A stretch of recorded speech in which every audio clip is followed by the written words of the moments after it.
And during a pandemic, that's going to be tricky because we're used to having students just all pile into the School of Education, right? But we are going to be very available to you via the Zoom, via the FaceTime. If you use FaceTime, you can come in. You have to make an appointment, or if you don't make an appointment, you just call. There's a number on the front door of our school you call and we can let you in. But that's not going to change. Even though we can't be face-to-face right now, the way that we want to be there to support you and guide you through your program and towards your career is not going to change. That will stay the same. Faculty, what did I miss? What else do you want to say there if I didn't embarrass you too much?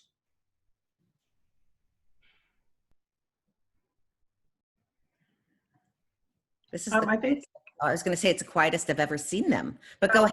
I was just gonna say that, like, I know I did Abby's schedule, correct, Abby? Didn't I do your schedule over the phone? Okay.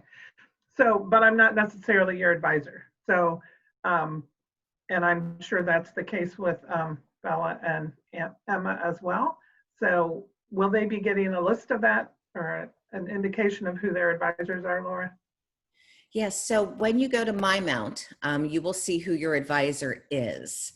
And really, at this point, you can certainly look up that person, but you could contact any of us at any time and we will help you. So if you can't figure out who your advisor is, any of us are going to be helpful to you. Or if you can't find it, just let us know and we can look it up. But it should be right there on My Mount for you. In October, you will get a message from your advisor. So I'll send an email out to my group of advisees, as will everyone else on the call. And it will be inviting you to discuss your spring schedule. But during that meeting, we're going to want to talk to you about how the fall is going, what you need, what ideas you have about the spring and the spring schedule. So it's more than just a scheduling meeting.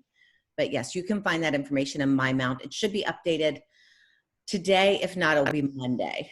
We just had a big change of advisees. Carla Good, any of you get to meet with or talk with Carla Good? Okay, yeah.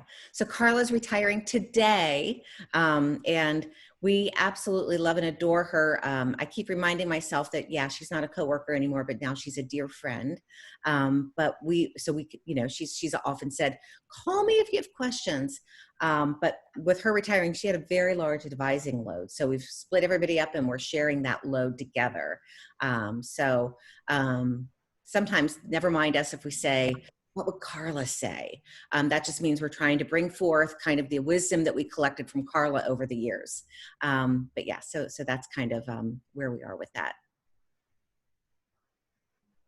Well, I would like to say that you all are obviously very wise because you have chosen to come to Mount St. Joseph. Just recently, I have moved to the Mount from a school district, a local school district where I've spent many, many years. And I can tell you hands down that teachers and principals are always saying, wow, I got this new teacher and she's from Mount St. Joe, or he, and they're fantastic. And I hear that again and again and again. So not only will you be valued once you are ready to head into the field and sought after, but you will be prepared as well. And I can tell you from visiting with former Mount students in their classrooms that the education they got to prepare them to teach is top notch. So obviously you're smart and we're glad to have you, and we can't wait to see what you do with your Mount education. Thank you for that, Lucy. It's nice to have that perspective. So let's see here. So I think the next place, oops, find that. My computer makes all kinds of sounds. The next thing I just wanted to touch base about is being at the Mount. Key things you need to know as a freshman about being in the School of Education, specifically at the Mount. And there's two things first that I think are bragging points for you all to use no matter what program you're in. We are highly innovative here. And one of the results of that innovation recently has been the dual major that 2 of you are enrolled in. We're the only place in the state of Ohio where you can get in 4 years your early childhood primary license for preschool through grade 5 with your K-12 intervention mild to moderate, with your K-12 intervention moderate to intense in just 4 years. That took a lot of hard work. But again, that's part of why being small sometimes has some benefits, because we could really work closely with each other on figuring this out. And a lot of universities, the special education department is a half a mile away or 10 buildings away from the general education department where they're training, early childhood educators. At the Mount, all of us are in one space, so it's really easy for us to collaborate and to be innovative. So that's one thing you can feel really good about, is you will know that we are constantly innovating. You're not going to be learning things from something that was popular 15 years ago. You're going to be getting the latest and greatest. I think the other great thing, and again, no matter what program you're in, we just received an A+ rating from the National Council on Teacher Quality. Only 18 universities in the entire country got that rating. So that's something you should feel really good about, knowing that the reading courses you'll take are developed in such a way to make sure you are highly prepared for those of you early childhood special education to work with children who are learning to read. And for Bella, with older students, you are still going to be getting access to knowing those fundamentals of reading and the content reading that has to be known by our educators at the secondary level. So I know, I saw Wendy's hands clap. I know, it just always makes me so excited when I get to brag about that. So, so those are some really good things that we have that you can feel really proud of. So we're very innovative. I think the other things are more things we just want you to be aware of kind of as freshmen going in. One thing is that to become fully admitted into the School of Education, it requires a 2.8 GPA. Now, I don't expect it of any of you ladies, and I really hope it's not the case for any of our students, but sometimes that freshman year can be really tricky, or, there's a whole new world that opens up to our students and they think it's a lot of fun. And so they lose track of their grades a little bit. And what happens is if you don't stay on track with GPA, it can be hard to get into the School of Education later. So make sure you stay on top of those courses. Go for that, at 2.8 or better GPA all along, and you won't ever find yourself in that difficult space of, oh no, I have a 2.6 and I can't get into the School of Education. So your advisors will work with you, but just keep that in mind. And all of you who are viewing this at a later time, keep in mind that 2.8 GPA is very important. OAEs, the Ohio Assessment of Educators. I'm going to let Harrison talk about that one. It's one of his favorite topics. Well, I don't know how much happy times and favorite moments you can get out of having to take tests, but the fact is that Ohio has defined competency for the teachers as having passed the tests that are important. So to be a teacher, you'll pass a general professional knowledge test based on if it's secondary or childhood or elementary. And you'll also pass content tests depending on that. So there's an early childhood or primary license test. There's a math and science and social studies and English for the middle childhood and for the secondary as well. So what's really important for you to know is that our policy has been that in order to student teach, you must pass all the OAEs before that, right? The kids who are in the classes that you'll be student teaching for they deserve to have a teacher who's competent in the field. And Ohio defines that as having passed those tests. That said, we're trying to set everyone up for success. There's a schedule that your advisor will show you, and you'll see it several times over your program. Each time you meet with an advisor, they should talk with you about, let's review this OAE testing schedule. And so we try to spread it out so that as you finish the content and you're ready for the test, we want you to take the professional knowledge test. A little bit further on, when you finish your reading courses, you should take your foundations of reading test, right? So we've spelled it out as clearly as we can in terms of a schedule. But in your brain, you must always think, I need to finish all of these tests before I student teach, right? So it's really important that you adhere to that schedule. And that if your advisor forgets, because they have lots of people they're talking with, don't take it personally, but say, could we review my testing schedule one more time to make sure I'm on track for that? I think it's really important. And I bet you know this as the students that you are, and when you become teacher, you need to be proactive for yourself, right? You need to make sure that you You hold the cards in terms of what's being done, right? So you need to make sure that you're just talking with your advisor about that.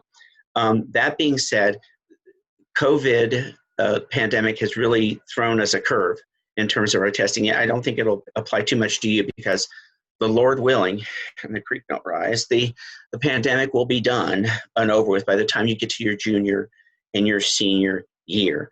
But for the meantime, we're going to just ask our students to just pass to take an OAE for the time being. The problem is that people have had difficulty scheduling the tests because now they've shut down, they're only doing half capacity, right?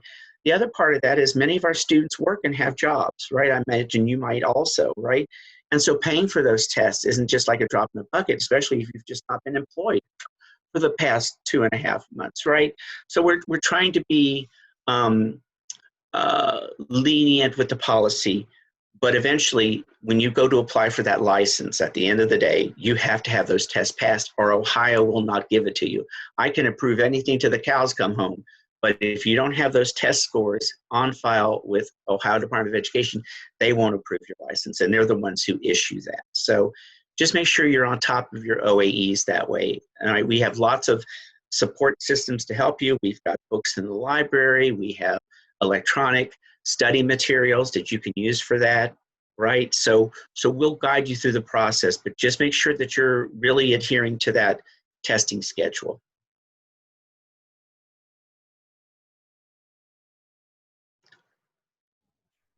Thank There you. we are. That's funny. I wasn't muted, but I was going, I could have told you you were muted, right? So thank you for that. And I think what I want you all to know is to depend on us having that high standard, that high rigor of expecting you to have all those OEEs passed by the time you get to student teaching. But know that if the world has done something like this with a pandemic, we are going to be responsive to it. We cannot, though, give exceptions, say things go back to normal in about 6 months, 8 months, whatever, and you get to student teaching, you say, oh, I didn't get to that one, but there was a pandemic 3 years ago. It's not going to cut it. So we just want you to know that we're going to hold you to that really high standard for the kids who deserve to have a highly competent teacher, but also because say you are student teaching in the spring semester, as early as February, students are interviewing for jobs the next school year. And if you're a principal and you have a stack of resumes in February, and somebody has already passed all of their Ohio Assessment of Educators, you can bet that resume is going to make it to the top of the stack. So it puts you in a much better position when you're looking for work. It also helps you show up really well when you're in student teaching and you're not stressed about getting those taken care of. So we don't do it to be mean. We just do it because we think it's best for kids and we really think it's best for you. So, but we're there to support you and help you and guide you every step of the way. Okay. So. I would like to show you guys a little bit of the Mount community on MyMount. Have any of you ventured to MyMount yet? That place called MyMount? Okay, I see a couple nods. Okay, you've been there. Okay, good. That's great. So I'm going to share my screen to show you what the Mount community looks like on that. Let me get my self situated here. There we go. This is going to be me in class. I'm really worried about that. See if I got it. Yay. Okay. It always feels like a big accomplishment to share my screen. So when you go to MyMount, one of the things you're going to notice at that top bar is a place called Mount Community. And when you click on Mount Community, you'll see that you might already have in your group's education licensure students and majors. If you don't, you go down to this browse section and click on education licensure students and majors, and that will get you access to that group, okay? So I'm gonna open that link, and I'm just gonna show you on the toolbar what all you'll find there. I'm not gonna go through all the details right now, but we do have kind of a members page that kind of welcomes you in. That's what you see right now. There's a group directory, so if you're thinking, who was that person I saw in that class? You might be able to use the directory to find that, although the Mount Roar app might be better for that. We have a public page that's open to the public, so even if you're not logged in, you can access that public page. Your graduation requirements are there. all of your clinical experience forms for when you go into the field, your handbook for the School of Education. So if you're wondering, boy, I'd really like to read that undergraduate handbook for the School of Education, you could find it there. More than likely, you're going to skim it the first time, but then use it as a resource. Okay, so you're thinking, what's the rule about this? Or, you know, that kind of thing. You can do that. Of course, again, we never want anyone to suffer in silence. So if you're not finding it in a few minutes, just contact your advisor and we'll help you. There's licensure and career information